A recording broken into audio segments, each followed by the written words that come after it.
You're now watching the TNF podcast. If you're watching on YouTube, like, comment, share, subscribe. And if you're listening on Spotify, give us a follow. We got some upcoming shows for you here in the pipeline on the 15th of January at 5 p.m. Eastern Time. We've got Mike Gallo from Agnostic Front. On the 19th of January at 5 p.m., we've got Jim LaMarca from Chimera. And on the 22nd of January, we've got a stand-up comedian from Los Angeles, California, Mike Regilio. I actually had the opportunity to go on his show here recently. And as you can see here at the bottom, we've got a merchandising company, hellsheartco.bigcartel.com. Use the code 20 for 20% off your entire order. We got some really cool shirts. We'll throw them up, a few samples here at the end. But my next guest today, he's been a huge fixture in the hardcore scene. He's been in the likes of Bane, CONVERGE, Only Crime, and most recently Be Well, which a band I was unfamiliar with, but I've slowly begun to really appreciate. I love that melodic hardcore sound. That's always been like one of my favorite genres and types of sounds since the beginning of my foray into hardcore. Ladies and gentlemen, Mr. Aaron Dalbec, how are you doing, sir? Good. How are you doing today? I am outstanding, man. Now, the first question that I typically ask people when coming on the show is, what was your musical background? Like, did you grow up in a house that played music? And then, did you play any instruments in high school? Did you play in a high school band? And how did that seg into you playing hardcore? Well, my mom and dad always listened to music in the house. Like I always had records and tapes and stuff in there when I was growing up.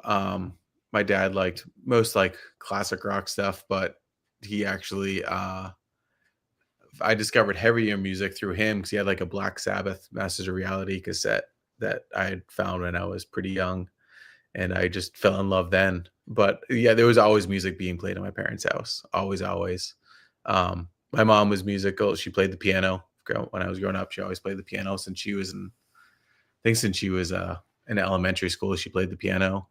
And I played the like violin like almost every other kid does when they're in elementary school. But yeah, there was always music around, and I started my first band in high school. I forget what year it was, but it was actually I grew up with Trey McCarthy, who runs Death Wish with Jake from CONVERGE. I've known him since I was like 5. And him and I started a band when I was in high school. He's like a year or two older than me, called Knockdown. We didn't really do anything at all. We recorded a demo. We won one comp, and that was it. So He's in Los Angeles now, isn't he? No, he's in Massachusetts still. Okay. Yeah. I believe I met him out in Los Angeles, and I wanted to take the opportunity at the beginning of the show to, extend my blessings to any of my friends that are still out there in LA, because I know they're really, really dealing with it right now. And so how did that kind of seg into your like hardcore tenure? Did you have like, you said you started the band with him and then you just started going to shows? So yeah, I started going to shows way before that. And then I started going to shows in probably 89 to like local shows, like local punk and hardcore shows. We used to have this venue that we'd always go to all the time. It's like you go there every Friday and Saturday, didn't even know who was playing. You just go. It was called the WAG. But I started that band when I was in high school with Trey. And then I met the guys in CONVERGE through that. At the time they sounded like Biohazard. And they had asked me if I wanted to join the band, so I joined the band. And my old Knockdown had just broken up, and they asked me to join the band. So that's pretty much when I joined CONVERGE in like 93, 94, right around there. So, and then that. And you're self-taught, yeah? Yeah, I took guitar lessons for maybe 2 months. And it was more like I have a cousin that's about 6 months older than me that he was a great, amazing guitar player. Never really played in any bands, but he was an amazing guitar player. And he's the one who kind of like inspired me to play the guitar when I was probably in like 8th grade. And then took lessons for about 2 months, maybe 3 months. And I was like, I want to learn punk rock songs. Like he'd bring some songs to learn. It'd be like Misfits or something, and you're just like, oh, cool, this is so easy. And then like I was kind of like, well, this isn't doing me any good, so I just quit and just self-taught after that. Really, Just kept going with it. yeah, yeah. And so what kind of attracted you to the hardcore and punk rock sound? I mean, I just started going to show. Like I always liked heavier music growing up. Like again, like when I found that Black Sabbath tape, I was probably maybe 9 or 10, maybe. And I just always loved heavy. Like once I heard that, I was like, oh, this is this is what I love, Yeah. Um, but I started just going to shows, and I don't remember who it was. I think it was my cousin Joe who was like, you should go to this. He started getting into punk rock and hardcore, and they used to have shows at this old radio station in Worcester where we grew up. And it just started going with him, and it was just so unique.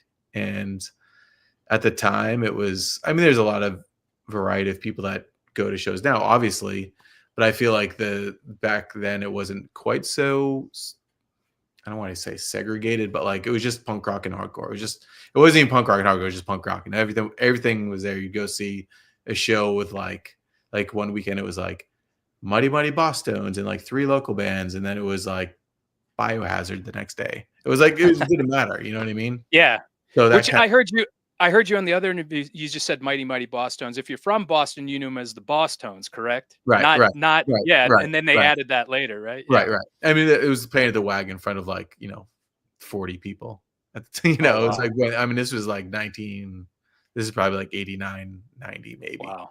Yeah, That's crazy. Now he's yeah, like Jimmy Kimmel's band leader. yeah, It's so yeah. weird how that works out, It's crazy. Um, when you joined Converge, they were already kind of an established band. Were they somebody that you were into? Like you were a fan of their sound, and then you got asked to join, and was that like Yeah, they really flattering? weren't. They really weren't. I mean, yeah, I was friends with all of them, and they really were not an established band. I mean, when I joined the band, it was not anything like it is now. I mean, if Mm, there were, I mean, when I joined the band, we played local shows, and that was it. Like it was, before. I mean, we hadn't even recorded the stuff for that ended up becoming the demos that became Halo and Haystack yet. Like this is like way, way, way, way. Like they really did. I was really good friends with all of them. It was more just to hang out at the time, and I really liked the music. So excellent. yeah, We're taking questions here in the comments section. So if you have any questions for Aaron, just feel free to field them. And Converge, like you guys, we're quickly one of my favorites. I actually have an interesting story where when I was in the military, I was asked to go to a dinner with some of the base staff, and I kind of hated them, and they kind of hated me. So I basically just told them to piss off, and I shaved my head completely with a Bic razor, and I ended up wearing a shirt, the Poacher Diaries shirt with the angel with its head getting yeah, crushed, and just got mean mugged the whole time, and everybody else was in suits and everything, and I just didn't give a fuck, and I was like, hey, this is one of my favorite bands, I don't give a shit, and got me in trouble. So um that's awesome. with Awesome. Converge, you were you guys, like I said, you guys quickly became like a real juggernaut. And when you were playing shows, initially, were you well received, and like what were some of the challenges that you experienced while being in that band? It started to be pretty well received. But at the time I mean, there was really nobody else that sounded like Converge. I mean, there was like Coalesce and all that kind of stuff, but it was still much different. Like Coalesce was just noisy and heavy, but Converge was more frantic and like kind of technical at the same time. So it was like it was its own thing, and it was definitely was not received so well at the beginning. But I think people realized that it was like it was its own element of everything, and it was just kind of like, whoa, what is this? What's going on here? And the kids finally started to catch on. I think probably when Petitioning came out is when it really started to click a bit. Like I remember we played a show in New Jersey at, where was that? Middlesex College. It was like after Poetry Diary. I mean, not Poetry Diary. After Petitioning came out, and it was like, whoa, people actually know this. Like, it's definitely around then when it started to really click. But there were years that it was not at all. Jody Alva says, "How was your very first show playing in a band? Were you nervous?" Oh, 100%. Like there was a joke when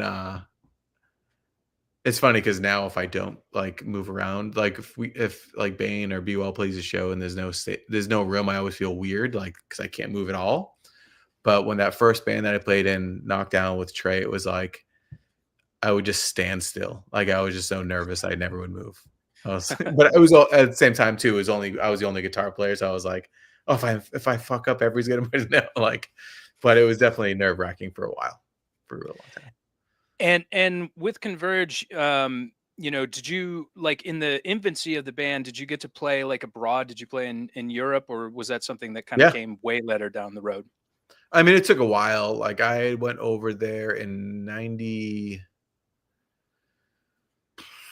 The first time Converge went over there, I think was '99. I believe. I think it was '99. The first time I went over to Europe was in '90s. I think it was 90. I don't remember. It was 97, 98, or 98, 99. But I went over with so kind of off subject, but the original drummer from Converge, Damon, played drums in Bane at the very beginning.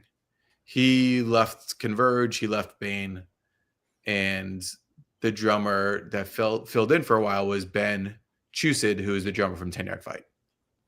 So they were like, hey, do you want to fill in guitar for a while? We're going to Europe. And I was like, sure. I've never been to Europe.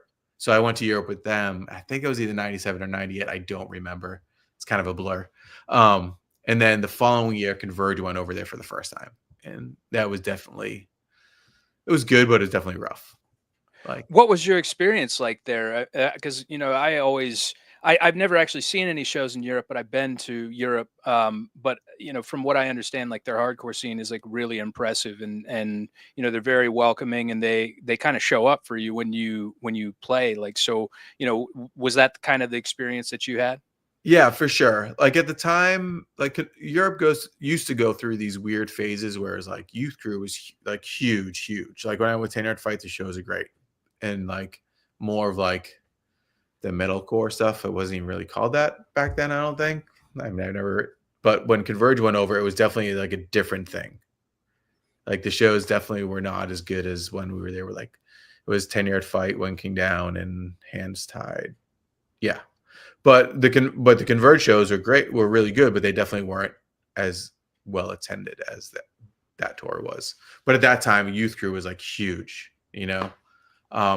But as for fans coming out to the shows in general, it is great. Like literally, there's people that have come out to see me play when I went with 10 Yard Fight in 1997 or 98, whatever year it was. That still come when I go over there with Bane or Be Well.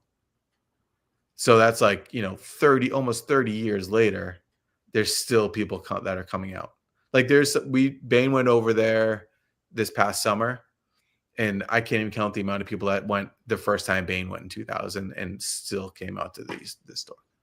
Like Wow. people, I mean, definitely not saying it's bad because there are so many people here to come out year and year and year after year. But over there, it's almost like this like lifelong commitment. Like that's not like the rare thing there.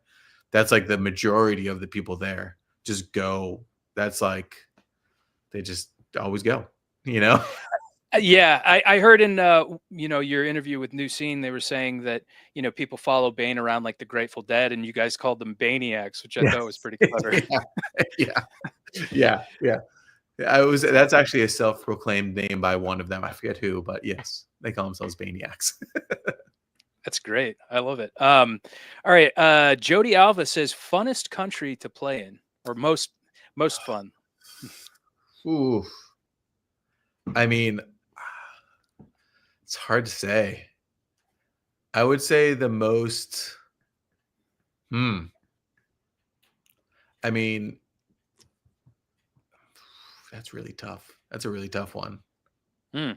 We just did South America. Bane just went down to South America this summer, and Chile and Bogota. Yeah. Santiago, Chile, and Bogota, Colombia were probably they were insane. They were like so much. Like it reminded me of when I was younger, when people just came out to the shows to just they like there wasn't like a stereotypical look or anything. You know what I mean? Like there was such a wide variety of people that if you would see these people on the street, you'd be like, oh, they don't go to shows or whatever, Right. but they're up front singing along, going crazy. It's like, but those two places are probably like the funnest, probably, and just for that from that aspect to me, seeing like just like a wide variety of people, it just makes me happy, like Yeah. anyone can be there. I've heard they have like a really excellent scene. Yeah. Let's see here. Ian Ryan says, any habits, warm-ups, rituals you do before playing live? Well, drinking coffee with you, Ian, if you're around. But no, not really. Just like, I mean, I usually get coffee before, but since we started playing again, we all jokingly do like a shot of Red Bull, since none of us drink. Well, our drummer drinks, but we do like a shot of Red Bull as like kind of like a joke. But now it's just become like the thing that we do. Yeah. Yeah, and just trying to making sure I stretch, because being old is hard sometimes on your body. Oh, tell me about it. Yeah. But yeah. Yeah, and to speak of coffee, I understand that you run your own coffee brand, and how difficult is that? Because I've been trying to get into the tea game. Like I drink caffeine, but I'm not really supposed to. But I'm trying to get like a decaffeinated tea line going. So how did you kind of get set up with that? Whenever I'd be on tour, I'd always search out coffee. I just love coffee, and I started roasting it at home, like on a little, just to do it for myself. And a couple of my friends were like, "Oh, you should just do this as a business." And I was like, because I'm definitely not a salesman, which is awful. Like my passion is roasting, not like sales. So it's kind of Sure. But yeah, and then when Bane stopped in 2016, they were just like, "You should just do this." And one of the friends that told me this owned a cafe in Salem, Massachusetts, where I used to live. And so I started supplying their coffee, and it's been fun. It's a lot to do because it's only me. So it can get a little overwhelming, but it's good. How did you brand that? Like, did you have to go through like the USDA or anything, or do you just literally like grind up the coffee and throw it in a bag and put it I on Etsy? roast it. Well, I roast it all. Like I don't. So I import the beans from. I have 3 different importers that I work with, and they work with all these different farmers. So I import to them, get the green beans, and then I roast them and supply a couple cafes and do online orders. Yeah. Oh, wow. Yeah. Wow. That's Yeah. crazy. I'm gonna have to talk to you some more about that. That's Yeah. fantastic. Definitely. Lou Tang says, favorite item to smash at Golden Corral. I usually sit in the van while the rest of the guys go in Golden Corral. Well, if it's Lou, who I think it is, I stay in the van, and Lou and Zach and Bedard go into Golden Corral, and I sleep. Not a Golden Corral fan? Nah, there's really not a whole lot of vegan options there, unfortunately. I wish. Yeah, I hear you. I definitely hear CC's you. Pizza. We'll go there. Yeah, you could spend like $5 at CC's and get some amazing stuff all day. Yeah. Bottomless pizza. Let's see here. Jody again says, as a 35-year-old, am I too old to start a hardcore band? No. I started when I joined. Well, I didn't start it, but when BUO was starting, I joined the band, and I was 45. So, hey, never too late. I'm still on I have an idea for another band to start, and I'm 50. So you're never too old. Yeah. I just joined a new band here at 42. So, I mean, it's never too late. And if anything, like, it's just a positive outlet. You don't have to necessarily be like a touring juggernaut or anything like that. You could just sit in your room and just write songs and, record them, and maybe there'll be something, but yeah. Definitely, Jody. So back to Converge. You guys always had like really interesting artwork, and I know that Jake did a big portion of the artwork. Yeah. What's kind of his inspiration like aesthetically? And I mean, did you guys contribute to that? Like, did you, or was it kind of like, is there a singular vision with the artwork like Jake? It's really him. I mean, the only thing that I ever helped contribute to was the Halo and Haystack LP, the first LP, and that was it. That's what became Caring and Killing eventually. But that was the first LP. That was the only thing I ever really honestly had any input on for that. Like he would bring things to us and ask us our opinion on his ideas, but that was about it for the artwork. Jody just said, "Bro, you look 20." Wow, I'm flattered. Thanks. That's good for me because I'm an actor and I need to play younger. And now Bane and Converge were running concurrently. Was that kind of your reason for the departure from the band? You just wanted to focus on that more full time. And did that ever present challenges when you guys were playing?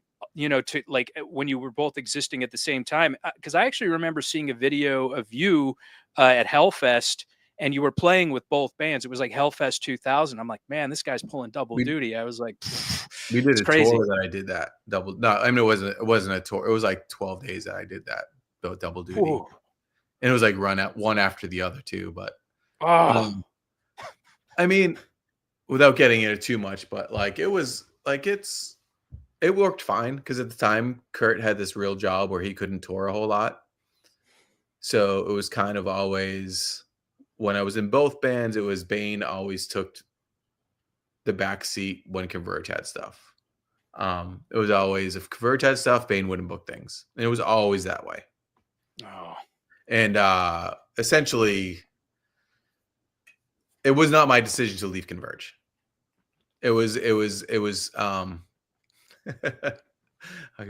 thrown on me that I should leave and I should pick Bane unbeknownst to me, like at a practice right before we were supposed to leave for tour. What? And so we'll leave it at that. Okay. My last show was the Jane Doe record release show. Wow. Yeah. That's wild. Okay. I did We'll not know that. It's not like it's kind of a sore subject, but Yeah, I'm not to like harp on the past kind of thing, you know? Like I'm friends with everybody.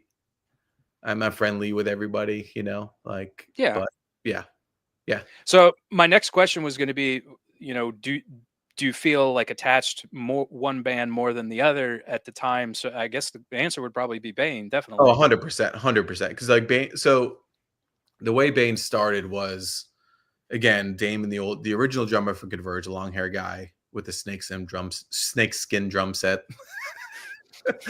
He our original bass player, well, not original, but one of our bass players, Jeff, back then had gone to college in Montreal. And back then there was really no internet. This was in like 1994, maybe probably 94. We were like, all right, Converge is breaking up. That's it. So I always had an idea to start a new band, like more of like a hardcore band. And so I had been writing songs anyway. I asked Damon if he wanted to play drums. And that's what became of Bane while Converge had been broken up.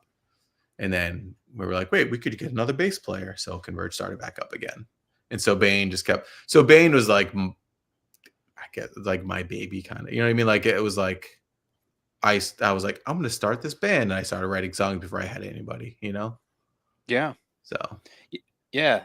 I mean, you know, kind of when you're in it from the ground up and, you know, considering the circumstances, like you mentioned, it seems like that would be kind of more the way to go, more the direction. Yeah. And it's funny because totally not off subject, but like, because I always write, I mean, I write a wide variety of music. So it's like, that's some of the only crime stuff kind of became what I would get out with Converge writing wise. So Jody says, Aaron, let me tattoo you. We'll see. Send me a message. Gonna get a Bane tattoo on myself. That's awesome. Nice. Yeah, I guess as far as other, you know, you talk about writing other music, like, you know, influentially, what outside of hardcore do you really jive with? Out of any music or stuff I'm listening to now, like my top, My top 2 favorite bands of all time is Black Sabbath and Jane's Addiction. Nice. Like, legitimately, like, if I had to be on a desert island somewhere, I would listen to that, and that's it. So, What did you think about that whole debacle with them? I am so bummed about it because I grew up listening to them. I never got to see them before they broke up. Every time I Oh was supposed to no. go see them, uh, originally way back when I was supposed to go see him 2 times, and they broke up. I mean, I couldn't go, and then they broke up. I'd see it, and then they got back together. I saw him like 9 times with like whoever else playing bass. Like, I saw him one time with Flea, and then the other guy, I forget the other guy's name. But this is the first time I actually was going to go see him. My girlfriend and I actually went to Atlantic City to go see him, and it was great. Like, I think, I mean, Perry's 60. Like, people are like, oh, you can't hit those high, but he's 60. He's 60. Nobody can sing Yeah. that for, you Yeah. know. But musically, they were the best they'd ever sound to me that I had seen them. And like, I think it was 3 or 4 nights later that shit happened in Boston. And I was so bummed because those 2 new songs they released are so good. Yeah. Supposedly they have more, but I don't know. I'm pretty bummed. I mean, I'm pretty bummed. maybe they'll, come back and make it work. Alex Garcia Rivera from American Nightmare was actually at that show and was Yeah, like yeah, filming it whenever it happened. I was like, whoa, what the yeah, fuck? Like yeah. it was Substances, wasn't it? It must be. Yeah, yeah, yeah. Yeah. Like, he was definitely, the night that we saw him in Atlantic City, he was definitely pretty sauced up on wine. You could just tell. Yeah. He was like giving wine to people in the audience, and it's like, I mean, like, they used to be like, him and Dave used to be like heroin junkies back, Yeah. So I mean, but still, I mean, obviously he has an addictive personality, so it's hopefully he gets help no matter what. Jane's Yeah, Addiction, exactly. Yeah, I got to see them with 9 Inch Nails on the Ninja tour. I saw that too. And oh, did you? Yeah, I'm trying to find Yeah. those because totally off subject with this 2. They did that Ninja sampler. There's 2. Yes. There's 2 songs they've never recorded this. They've always been live. The Chip Away and Pigs and Zen, I think it was, or something. Yeah. We never recorded in the studio, but they were on that. But then nowhere else. No, you can't get them anywhere. The 9 Inch Nails songs were the same way too. Yeah, You couldn't such a bum find out. them anywhere else. Yeah, it is a drag. Matt Reed says, Aaron, you're 60. No, I'm not, Matt. You are. And Ian Ryan is laughing at that. That's funny. And I'm with you on Black Sabbath too. And Ozzy just did a show here. I don't know if it was this year or within the past, few years or so. And I'm assuming it was really him and it wasn't like a backing track. And he sounded amazing. Yeah. Like, does he still do like live? Like, do they actually use his voice, or is it like a backing track? I'm sure there's some backing now. We saw them in 2000. Well, we saw Bane was in Australia, probably 2015. And one of our really good friends from Rome is in the Sea Shepherds. That like, Yeah. So he was there, and he's like, "Hey, do you guys want to go see Black Sabbath tonight?" I was like, "Yeah." So they had tickets for all of us. We wanted to go see them, and it was the last time I saw them, and they were really, really, really, really, really good. Yeah, his voice sounded great, and you could tell it wasn't a backing track, because like there were definitely things he messed up. Yeah, but he's like late 70s now. Yeah, he has he has a huge teleprompter, like on the stage. Which, I mean, whatever. I mean, he has probably 250 songs. Yeah, easily between Ozzy and Sabbath, and it's like, I mean, I can't remember all the lyrics to the Bane songs. Yeah. No, I mean, cheat a little bit. Who cares? Let's see here. Matt Reed says, Aaron, what was it like with the Titanic setting? Very, very cold, probably. Yes, it was very cold. It was cold. I would have thrown Rose right off. Yeah, I think that would be a fair action. Favorite, now that we're on the topic of Black Sabbath, favorite Black Sabbath album, would it be Masters of Reality? Volume Just because 4. it was your first? I wish. I would say that, but Volume 4. I'm with you. Only because I don't even know why, but that song Supernaut is my favorite. Yeah, One of my hell yeah. favorite songs. Yep. So I have this Uh, I have this weird I've had this vision for this band forever. I'm gonna tell you, but I have this vision. I have a band that's this mashup of Sabbath and Jane's Addiction, like a stoner rock Jane's Addiction. okay. But I don't know if it'll ever happen. I've had the idea Eh, forever. It just never happens. So we'll maybe. Who see. knows? Yeah. Which was the one that Hole in the Sky was on? Was that Sabotage? I Yeah, think. yeah, Yeah, that's my it's jam very right there. Yeah. yeah, Fucking awesome. So yeah, back to what we were talking about with Bane.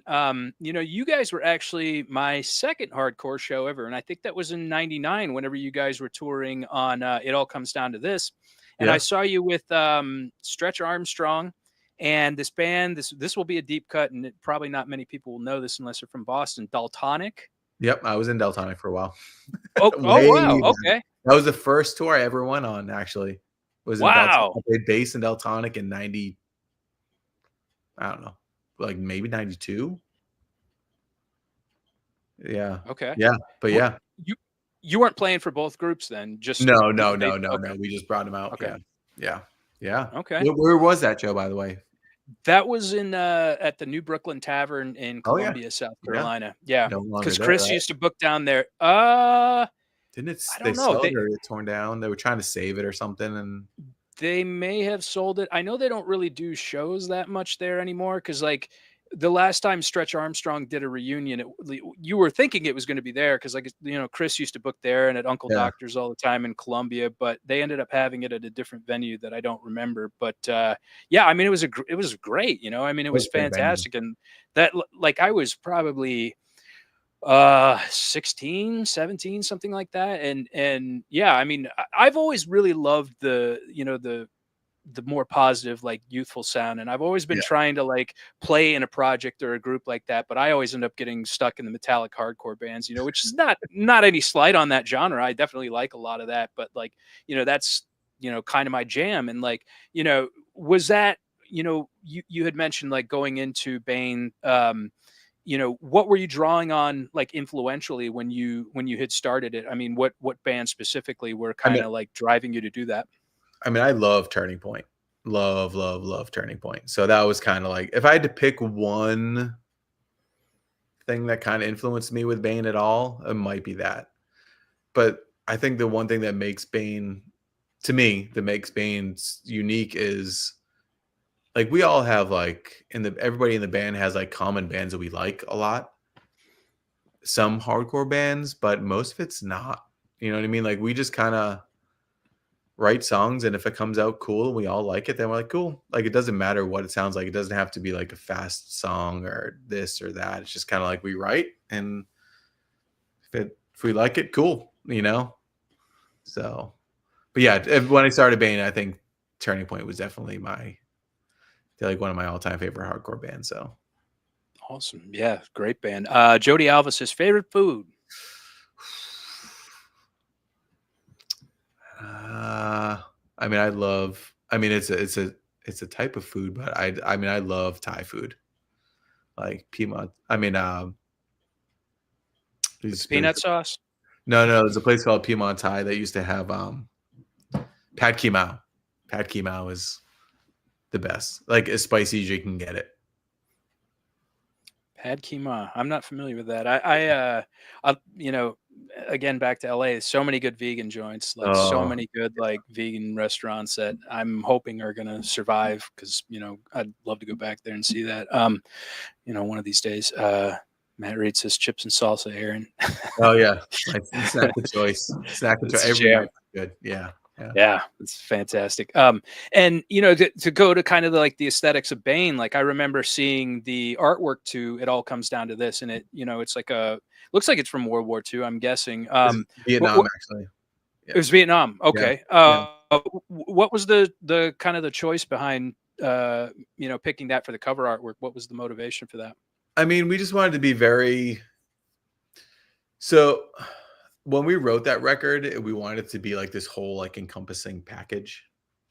Like, we wanted it to be like this.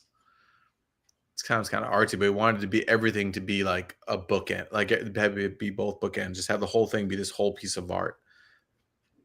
Like the only thing I can kind of like relate it to is like Refuse, Shape of Punk to Come. Like to me, that's a whole like thing. Like it all connects somehow.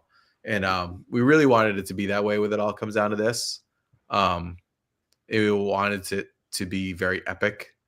But the cool thing about those photos is actually every photo was taken in that was somebody that died in Vietnam. Oh, wow. So like the photographers actually are not alive anymore, like died in Vietnam.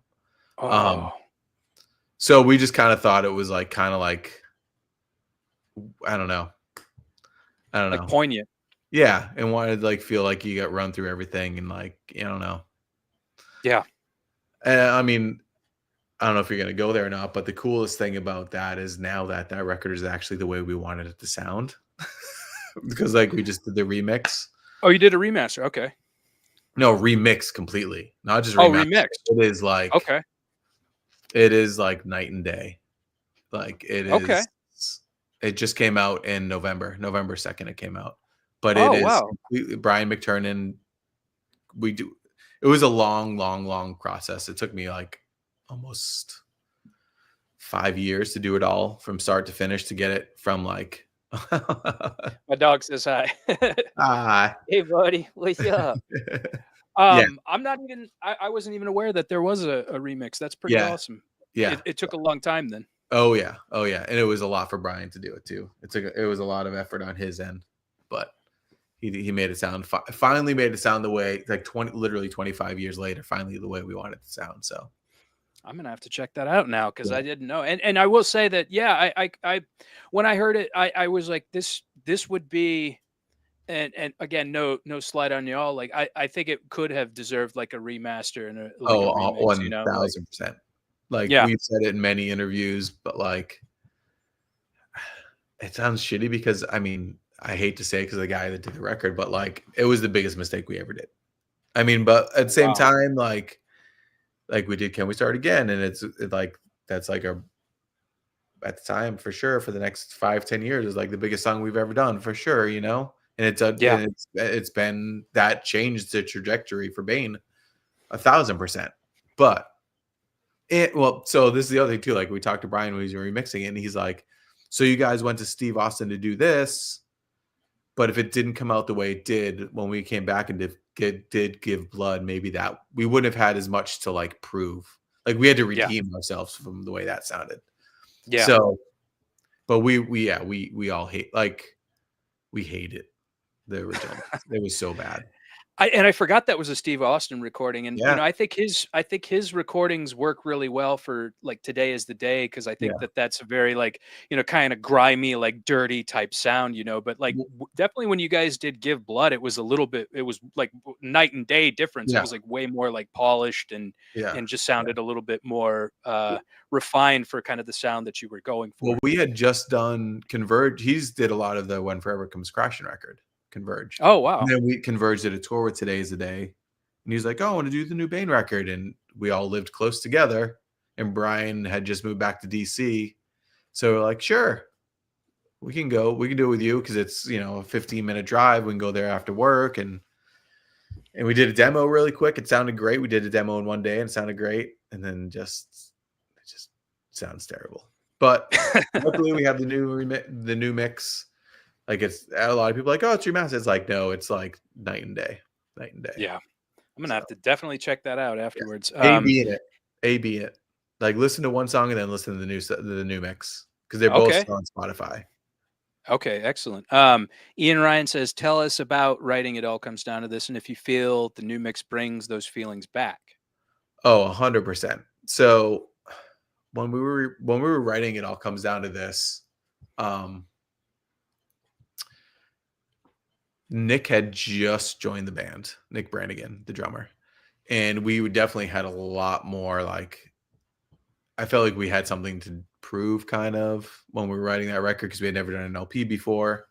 It was all 3/7 inches. And we were like, all right, we had this like again, we had this whole vision of it being this whole like piece that all like this whole art piece, So we worked really, really hard and like we were practicing like multiple times a week, which for Bane is ridiculous because if we weren't writing a record, if we practiced once a year, it was a lot. Like, because we were just touring all the time. So it was just like, Sure. but yeah, we really, really, really worked writing that record. Like Nick and I lived close to each other at the time, so him and I would get together and write a lot. And just like, again, we never had a specific sound either. So we were just kind of like, whatever happens, happens, you know? And definitely there's going back and listening to the new mix. There is so much stuff in there in those songs that I had forgotten about. Because there's a lot of songs on that record we don't even play anymore. Mhm. But now listening to the new mix, I'm like, oh shit, I got to relearn these songs so we can play them, you know? Yeah. But there was things that were completely lost: guitar, bass, drum, everything that we just never heard him anymore. Yeah. Yeah. That's a shame. Yeah. Matt Reed says Stone Cold recorded. Yep. Yep. I always thought that too. I was like, Steve Austin. I was like, the wrestler. I was like, We were actually in Converge, and Today's the Day we're on tour. We were in Austin, Texas. Not even a joke. We were in Austin, Texas with Today's the Day. And at the time it was still WWF, but WWF was in town and Steve Austin was wrestling in Austin, Texas. We were like, is this world gonna blow up? I was gonna say, did people mistakenly come to the show thinking he was doing like a after Exactly. set or something like that? We had that happen. Matt Reed wasn't born yet, so back then. We had that happen here at a venue in North Carolina. It was back whenever Norma Jean was called Ludacris, and they said that Ludacris was playing at that. It was this venue. It was a coffee shop in Statesville, North Carolina, called the Upper Room, and all these kids, thinking it was the hip hop version of Ludacris, showed up to the show, and were sorely disappointed when they saw like a metalcore act. You'll know this answer. What was that venue? It was in Winston-Salem, I think. Was it Project Space 211? PS 211? I think it was. It was like this weird, like hole in the wall, like old, like, Yes. and there was an actual hole in the ceiling. Yes. Okay. Yes. Okay. Yeah. Great venue. Buddy of mine, ex-bandmate, actually was one of the guys that ran that venue. But that was where I saw the first hardcore show I ever saw, which was I definitely followed Stretch Armstrong around for a while, but I saw Stretch Armstrong there and Sky Came Falling and Nora, and it's exactly as you described it. It's like a hole in the wall, and it's so dirty, and like that was a like a really kind of like electrifying feeling to me as a kid, because I was like, oh wow, this is so like interesting and new and scary. It's like, I'd seen shows up to that point where it was, I think the first like real heavy show that I ever went to was Rage Against the Machine, and it was at an outdoor like venue. It was they called it Blockbuster Pavilion, but it was like a venue, it wasn't like a a CBGB's or something like that. And so it was all like a really kind of almost like a mystifying experience, and so that was a good venue. Did you guys play there a lot? I feel like we played there like probably like 4 or 5 times, maybe. Yeah. Yeah.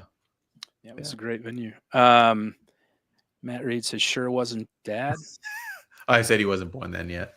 Oh, okay. And so, with Bane, there, you guys ran for a while, and, then you guys, everybody always used to say, and this was something that I got from, the interview, because everybody used to say, oh, Bane's breaking up again. Oh, now they're back. Oh, they're breaking up again. Oh, now they're back. And it's like, you said that you had never actually called it quits until, that one moment. And then, you guys were running like, I guess like on hiatus, or how did that work? So first off, when people this is the issue, is that people don't read.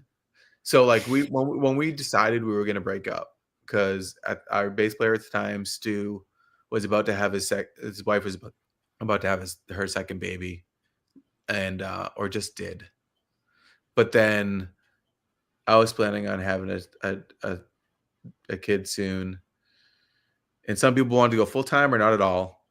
So we're like, all right, let's just see everything we want to do, write a new record, do all these places that we want to play one last time, and then we'll just end it. Like, it wasn't like it was on good terms, blah blah blah. So like, we would post this like, this is the final Japan tour or the Australia tour, final Europe, and people just see final and they're like, what the fuck? Blah, They're blah, done. blah. But before Yeah. then, Bane has never, Bane never, ever, ever said that it was going to be our last show or we were breaking up till then.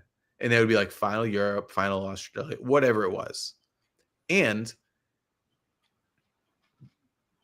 we never planned on playing again. We never planned on playing again. Like, we were going to be done. Mm-hmm. And then our bass player, Stu, got real sick and passed away. And that is really what, like, made us question things. Like, and somehow when he got sick, it brought us all even closer together than we were. Like, people that weren't in the band anymore, people are still, like, we're at the end, like, and it just makes you really question things, you know? Like, so that was we weren't that ever was kind going of the impetus. yes, That was kind of the 100%. impetus for coming back. Okay. 100%. Like, he had asked us before he passed away, he wanted to have a I don't even know, like a bucket list show. So he asked all these bands to play, and he asked us to play more like a course, you know? So when that happened, we're just like, and he unfortunately passed away before the show. So Oh, wow. but after that, Yeah, we were like, what are we doing? You know? yeah, yeah. Well, I mean, you think he would probably have wanted you to, continue Oh, on with yeah. somebody else in his stead. Right. So Yeah. but yeah. Um, so whenever you were also doing Bane, you had started Only Crime with Russ Rankin, and then Bill Stevenson was in it, and it was like a hardcore super group. And was that kind of done when Bane had like downtime? No, it was Bane had done a tour with Good Riddance, and Russ and I became good friends. And we were like, oh, let's do this. We should do a band together. And like, when you're on tour with people, that happens a lot. They're like, oh, we should write some music together. And that we talked about for a year or two. And then Good Riddance was recording a record with Bill at the blasting room. And he had talked to Bill about doing it. And Bill's like, yeah, I'll do it. And it just all happened and it just kind of all came together. So, and at that time, I mean, I was touring a lot. So it was kind of like when I was on the road with Bane, we would do it. So, and that's all And I was it's time too. So I was just playing music and that's it. So we'd all go to Colorado, meet up in Colorado and write for like a week or two at a time and just write all day, all night and just record. So wow. yeah, And I heard Bill Stevenson's like a machine in the studio. he is like, I always say that I want to take it for granted, but like between like Brian and Bill recording with both of them, it's just like has made me a better musician by far. Like, but Bill, it's funny because Bill is the nicest guy, the most down to earth, nicest guy, and it's very humbling and very weird to be in a band with like probably two of the most influential bands for me, like hardcore wise, punk rock wise, like Black Yeah. Flag and Descendants. I'm like, and then like How did that feel? Was that almost like a it's weird. surreal type Yeah, very situation? Yeah. surreal. Very, very surreal. Very, very surreal. Yeah. But he's Wow. like the nicest dude ever. Like he is the nicest guy. So I've been told that. Yeah. And you guys are still running, right? yeah, we haven't played a show. My son was born in October of 2014. We haven't played a show since then. So we're still Wow. technically still together, and Okay. we get a chat going every now and then. We're like, yeah, we should get together and write or blah blah blah. It'll go for a little bit, then it'll die off. Yeah. Because it used to be I was always super busy because whenever Bane wasn't going, Only Crime would do something. But now everybody else is busy with Descendants and Good Riddance now, and so it's like well, But One we'll of see. these days. Yeah. One of these days, Yeah. I hope. And so you've always kind of had like, something going. From what I understand, you've been like on the road or just doing projects for, 25 years. And, what do you do like in your downtime? Like what do you work like a day job or do Yeah. you I do web development for this card. I build websites for car dealerships for this company. And Oh, wow. it's kind of mindless, but it's good. It's Sure. yeah, Is that steady. something you could do remotely, like while you're on the road? I do that. I do a lot. If I'm in the if we're doing stuff in the US, I do that a lot as much as I can. Like 2022, I think it was. Be Well did a tour with Newfound Glory, and it was like split into two halves. We did like 2.5 on the east, then 2.5 on the west, and I worked the whole time, which is great because I got a hotspot from my phone, and I would just work in the van or at the venues. It was great. So Europe, it's hard because I still have to be on at certain times. In Europe, it's Right. just too much to with the time changes and all that. It's just too much. But I hear you, man. yeah. And like what do you kind of like to do like in your downtime? And do you have any like creative pursuits like outside of music and doing the coffee and things like that? What do you do? Collect records. Nice collection, yeah. There's that, and then that down there. So, Oh, wow. yeah, and a bunch in the other room. But that coffee, hang out with I have a 10-year-old son, do stuff with him as much as I can. Try to get him into playing music without pushing it too much. I love board games. Kind of a nerd at heart, but yeah. Settled as a Catan, is that one you play? No, I don't actually. I've never played it.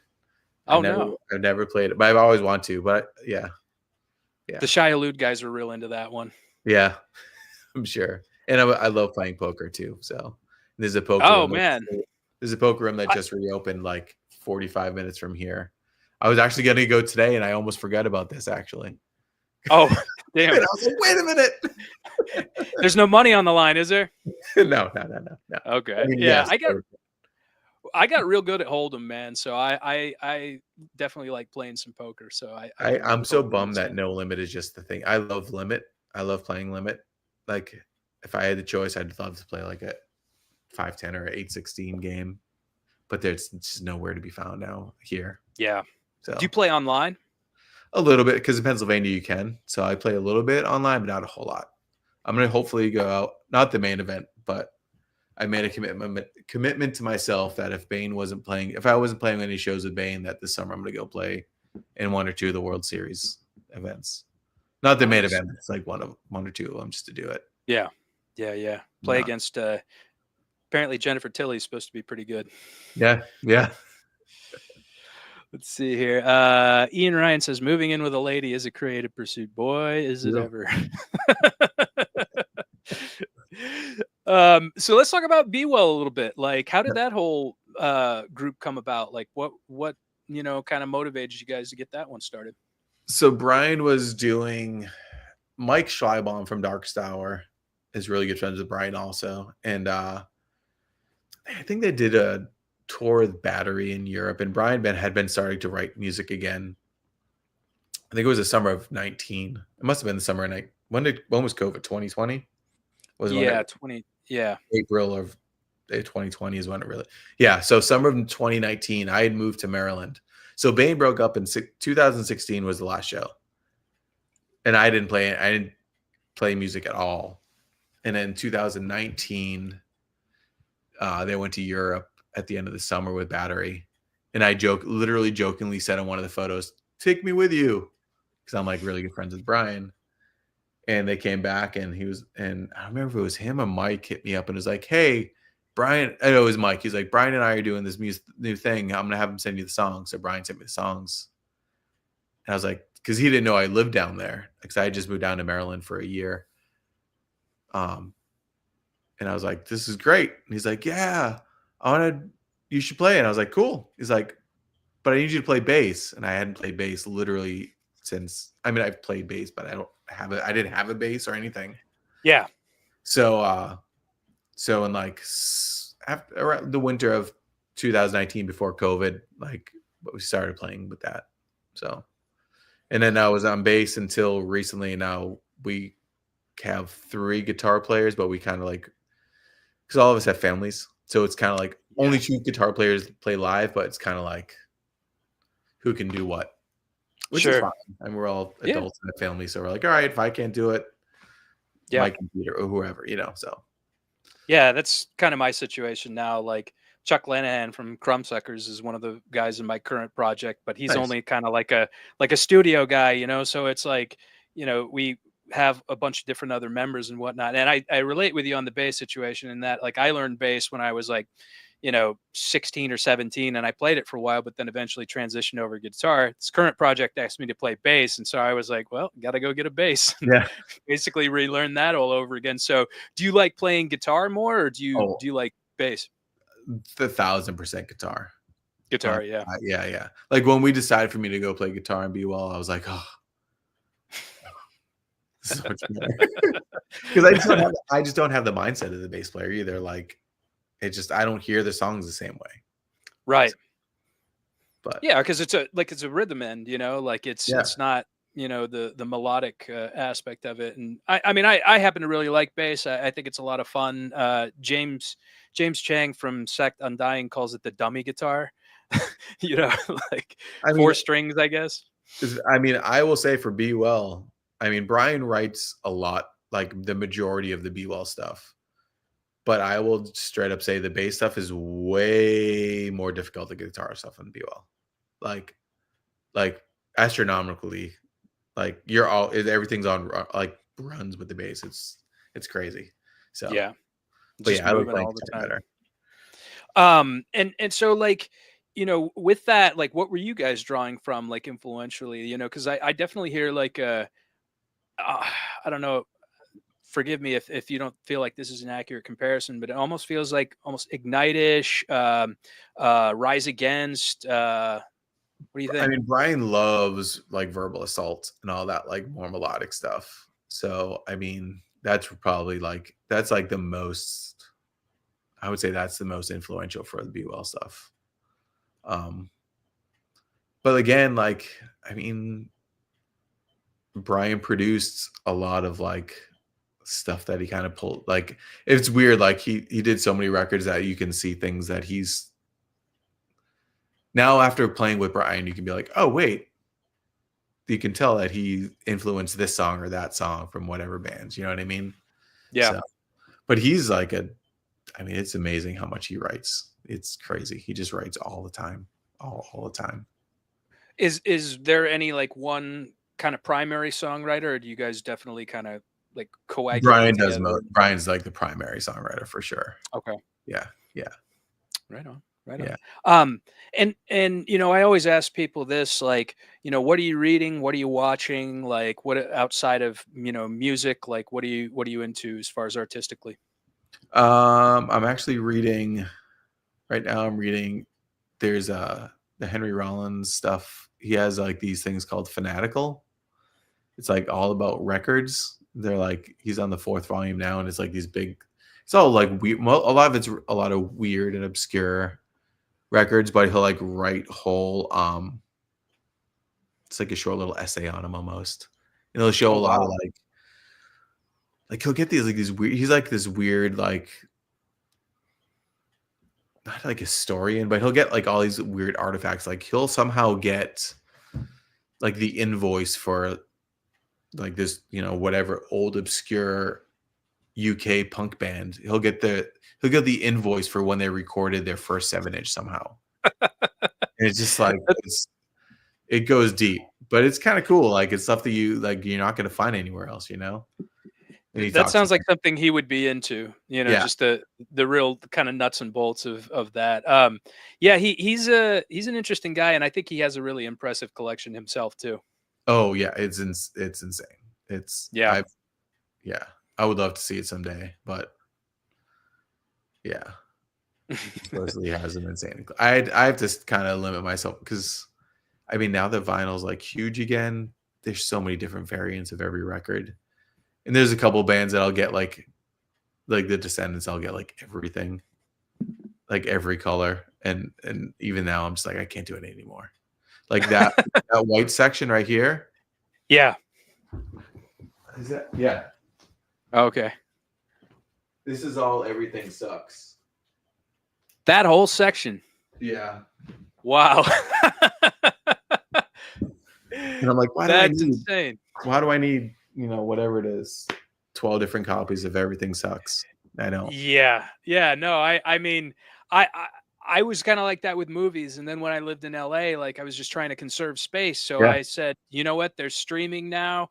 I'll just stream whatever movie I wanna watch," and in retrospect, I kinda regret that because now, if I can't find something streaming, I don't have the physical media to be able to, Wait for go all that back to it internet. anymore, and now they're just, like, they're discontinuing Blu-ray players and doing Yeah. things like that, and so I'm like, I do regret that, but I could definitely see. I had an impressive collection for a while, but trying to kind of minimize stuff, Yeah. like not Yeah. have as much like physical stuff, but um, anything you're watching, any like movies, TV, anything like that? We just watched Juror Number 2 on Max the other day. It's great. It's a Clint Eastwood movie. I didn't think Okay, I was gonna like it, but it's really, really, really good. okay. What else have I been watching? I mean, I have this terrible habit of just rewatching the same thing over and over again too, like The Office, Arrested Development, and just keep because I work remotely, so like I'll always just have something on while I'm working, Yes, and that yes, stuff is just. But it's middle of. Oh, it is almost the middle of January, so I get another couple of months, and then baseball's back on, so I'll just watch baseball. Kind of yeah. Who's your team? I Red mean, the Red Sox. Sox. Yeah, I Yeah, was gonna say, yeah, yeah, definitely. yeah, Right on. yeah. I'm with you, man. Like I do a lot of work, and I'll always have. I think I've seen by osmosis Star Trek 3 probably like 500 times. So just because it's nice to have that ambience like in the background while Yeah. you're like just doing shit. Yeah, I actually definitely. hate it 'cause I wish I could, like, because I mean, I'm coding, so I can't, like, watch anything that I really wanted to like. But, Yeah, like, I'm still trying to watch Skeleton Crew, the new Star Wars. it's supposed to be The pretty good. I've gotten through, like, 3 episodes, but I can't really concentrate, so I have to watch Yeah, it, like, when I don't have anything going on. when you're It's not doing anything. yeah. Yeah. Did you watch Andor? Yes. Yes. What did Real you think? I thought it was great. I don't think opposed to what some people think, I don't think they've put anything bad out Oh, since the first really? season. I don't think so. But I have a Boba Fett half sleeve. So, I mean, Oh, damn. Okay. I'm a complete Star Wars nerd, See, so I'm gonna go out on a limb here and say that Andor is the best thing that Star Wars has put out since probably Return of the Jedi. And I did like the first and some of the second season Mandalorian. But as for those sequels, I I kind of liked Force Awakens, but I mean, Force Awakens was good. I think the other 2 I think they're all good. Like, really? everybody's like, "Oh, it's just kinda the same," but it's not. It is, but it isn't, but they're good. It's like what you'd expect from. I don't know, it's what I would want it to be. All Like, right. Well, there's some thanks for things I'm like. joining us. We got some merch. No, just kidding. No, there were elements of it that I liked. I think there was I thought it was interesting how they brought back Palpatine. Yeah, I was like, okay, this is cool, but then it's like you think about it, it was like, well, how's he going to come back? They threw him down the reactor shaft, like, and then in essence, it kind of diminishes from Anakin Skywalker in that like he had to overcome the dark side in order to save his son, and like his act of killing the Emperor was that yeah, whole transformation, and then it's like, oh no, I'm back. You yeah. know, Yeah, like, no, I mean, I get it. I definitely get it. But I was like it's kinda like I have a couple people as like so you get like the last Black Sabbath record, 13. Some people are like, "Eh," but it's like I literally loved it. it's like everything I would want it to be. So, Yeah. to me, that's kinda the way the Star Wars movies are to me. They're like and I try not to look into it too deep. Like, they're really great. To me, they did a great job. Like, yes, there's Mhm. some flaws in it, but I mean, it's definitely better than Phantom Menace, that's for damn sure. Oh God. Yeah, I remember walking out of Phantom Menace and I was just so amazed that there was a new Star Wars movie. And Yeah, then when I rewatched it again, I was like, yeah, this isn't very good. yeah, yeah, yeah. There's a Couldn't care couple less. good parts in Clone Wars, and there's a couple good parts in, Revenge of the Sith, but, like, overall, yeah, those can just Yeah, yeah. kind of weak. Ian Ryan here says, and we'll take this question, and then I got one more question for you. What is the most fun tour you've ever been on? What bands, where in the world? I to this oh, it's a tough one. This is gonna be a toss-up, actually, probably. Two of the best tours. I mean, I guess I would probably say the first one, just because it was the first time we had done it. Was we did a tour in 2002, maybe. It was Bane, Death by Stereo, Adamantium. Literally every night we all stayed at the same place, and it was just like chaos the whole time. It was awesome. Like we're all real good friends to begin with, Yeah. so it was just like all of us on tour at the same time. Like it was just fun the whole It was a time. rager. Yeah, yeah, That's great. yeah. It was US. And I guess my final question for you, sir, would be, what is a piece of advice that you would give to your younger self? Hmm. Hmm.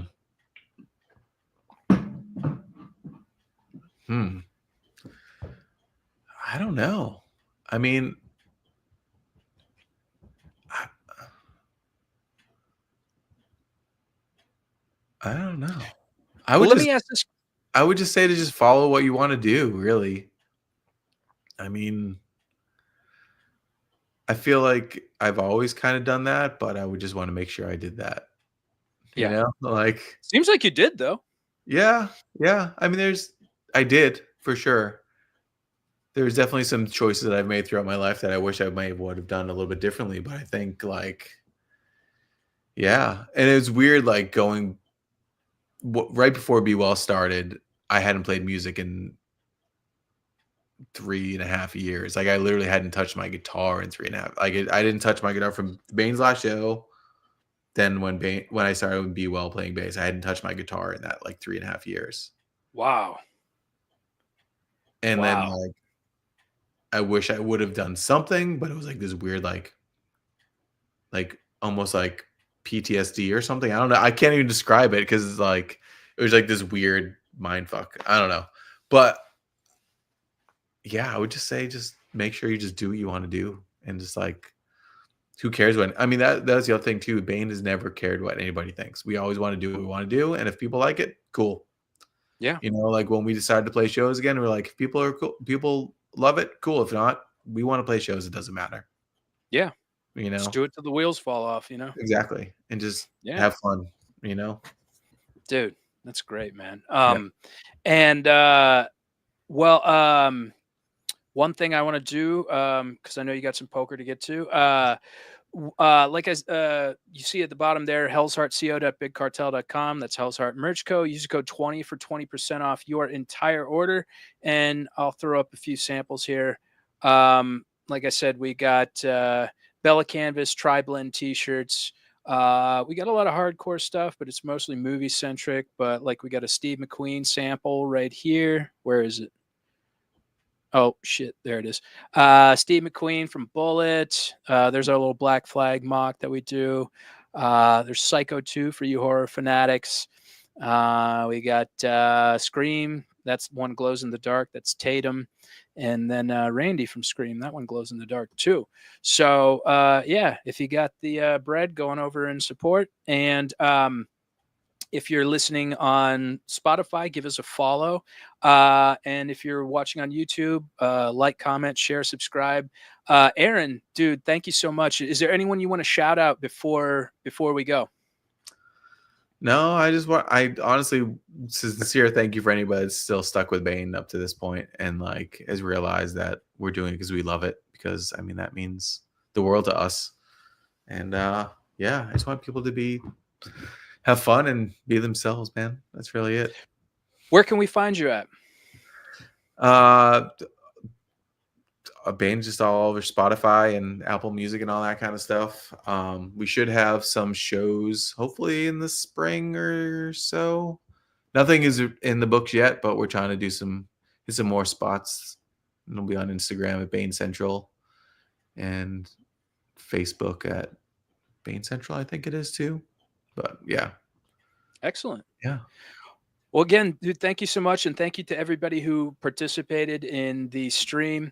And thanks again for coming, man. I really appreciate this.